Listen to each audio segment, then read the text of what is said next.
And last but not least, we got the Wizards. This is the one that I think is going to be the most powerful out of the box. This is Inala, Archmage Ritualist.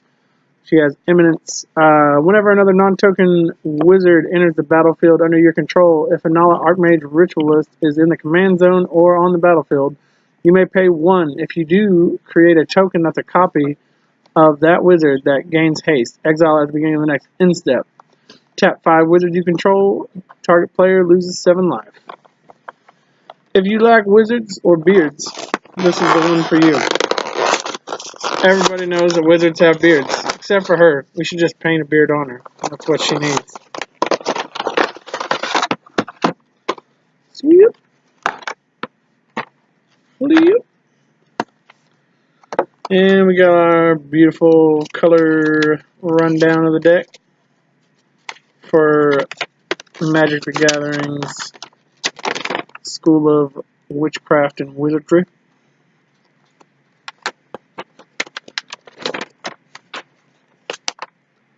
You know, I'm seeing one problem here. Not a single one of these people have beards. How are you going to be a wizard without a beard?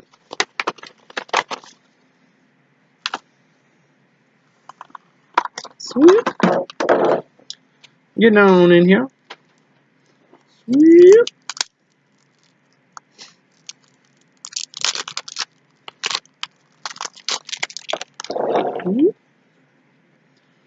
There's another. Kess, Descended Mage. It's a 4-drop, 3/4 flyer. During each of your turns, you may cast an instant or sorcery card from your graveyard. If a card cast this way would be put into the graveyard this turn, exile it instead. Now, since this card says cast, that means that you can go on ahead and take your Cyclonic Rift and cast it with Overload. And that's generally been the problem with having a Cyclonic Rift in your graveyard unless you can get it back up to your hand.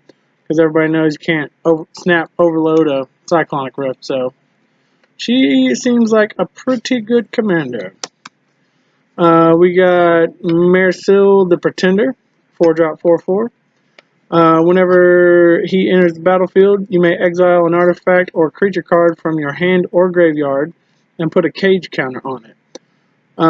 Whenever he has activated all abilities on all cards you own in exile... Oh, okay, hold on. Alright.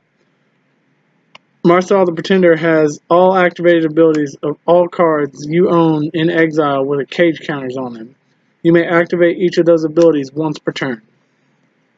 I feel like this is the more of the random type. I'm not a fan of that one. But Kess seems like a lot of fun. So we got zombies. Zombie. Some gold tokens. So wizards about some zombies and gold. Alright, let's get into the deck. We got a Rakdos Charm. Bloodline Necromancer. This was in the Vampire deck as well. Whenever it enters the battlefield, you may return Vampire or Wizard from the graveyard to the battlefield. This has been in a couple of the other decks as well. Curse of Opulence. Whenever a Chan player is attacked, create a colorless artifact token named Gold and put it on the battlefield. It's just extra mana. Mirror of the Four Bears. As it enters the battlefield, choose creature type. Until in turn, it becomes a copy of the creature you control of the chosen type, except it's an artifact in addition to other types. Archaeomancer. Whenever it enters the battlefield, return instant sorcery from your graveyard to your hand. Obviously, you're a wizard deck, you're going to be casting some spells. Into the Royal, famous bounce spell. Merchant of Secrets. Whenever it enters the battlefield, draw a card. Opportunity. Reality Shift. This was a fun way to deal with things back in the Fate Reforged times. Exile target creature, and then its controller manifests the top card of your library. 2-drop instant exile target creature in blue is pretty relevant. Seagate Oracle. Corpse Auger. Go for the Throat. Good removal. Cauldron Dance. Cast Cauldron Dance only during combat. Return target creature card from your graveyard to the battlefield. That creature gains haste. Return it to your hand at the beginning of the next end step. You may put a creature card from your hand onto the battlefield that gains haste, and its controller sacrifices it at the beginning of the next end step. If you can record this sounds like a lot of fun to play with. Curse's Charm. Is it Chronarch? Whenever you enter the battlefield, return target instant or sorcery from your graveyard to your hand. Nivix, Guildmage. Curse of Verbosity. Whenever enchanted player is attacked, draw a card. Each opponent attacking that player does the same. Terminate. Got some more removal. Commander Sphere. Darksteel Ingot. Fellow Waterstone. Soul Ring. Unstable Obelisk. Worn Power Stone. Some Islands. Galecaster Colossus. This is a giant wizard. Tap an untapped wizard you control. Return target non-land permanent you don't control to its owner's hand. Magus of the Mind. Sacrifice him. Shuffle your library. Then exile the top X cards, where X is 1 plus the number of spells you cast this turn. Until the end of the turn, you may play the cards exiled this way without paying their mana cost. If you like shenanigans, you like him. Portal Mage. Whenever there's a battlefield during declare attacker step, you may reselect which player or planeswalker target attacking creature is attacking. Shenanigans. Kindred Dominance. Choose a creature type. Destroy all creatures that aren't that chosen type. Vindictive Lich. Sounds like my ex-girlfriend. Aha! Whenever he dies, choose one or more. Each mode must target a different player. Target opponent attacks a creature, target opponent discards 2 cards, and target opponent loses 5 life.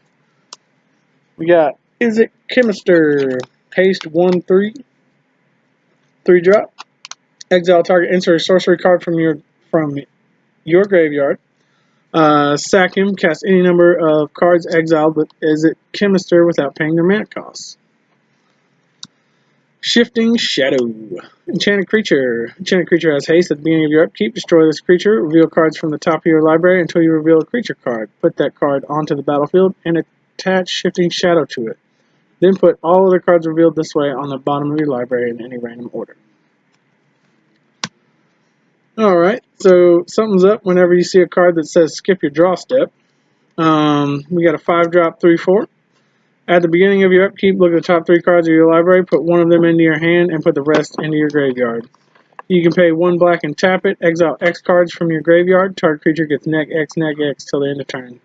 So you basically almost get to ponder every turn. Seems pretty good. Clone Legion, Comet Storm, Havengul Lich, Marchesa, Veil of the Nightclad, Intimidate, 6-drop, 4/4. Other creatures you control have Intimidate. Whenever Veil of the Nightclad or another creature you control leaves the battlefield, each opponent loses 1 life. Arcanist, famous wizard. Azami, one of everybody's favorite wizards. Body Double, Clone. Harbinger of Tides. Polymorphous Jest. Until end of turn, each creature target player controls loses all abilities and becomes a frog. Serenade Sorcerer. Tap it. Target creature becomes a 0/2 and loses all its... nope, does not lose its stuff. It becomes a 0/2. Spell Twine. Apprentice Necromancer. Whenever you can pay a black, second, return target creature from your graveyard to the battlefield. That creature gains haste, and then at the beginning of the next end step, you got a second. Decree of Pain. Magus of the Abyss. At the beginning of each player's upkeep, destroy target non-artifact creature that player controls of his or her choice. It can be regenerated.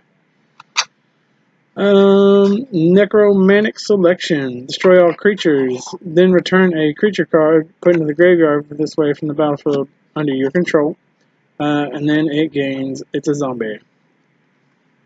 And you gotta exile Necromantic Selection. Puppeteer Click. Chaos Work. Ethereum Horn Sorcerer. Memory Plunder. You may cast target instant sorcery card from an opponent's graveyard without paying its mana cost. Seems pretty good. Mercurial Chemster. Nin the Pain Artist. Nim is the Fire Mine. Shadow Mage Infiltrator. Whenever he deals combat damage to a player, you may draw a card. Slumgar's Command. Niv Disc. And we got some lands. Ooh, Mystifying Maze. It's one to keep your opponents mad at you.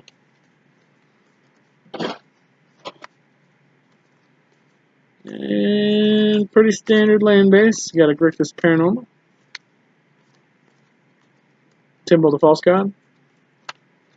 Well, good thing they didn't give it Reliquary Tower, because then it might be too good out of the box. Alrighty, and that is Wizards.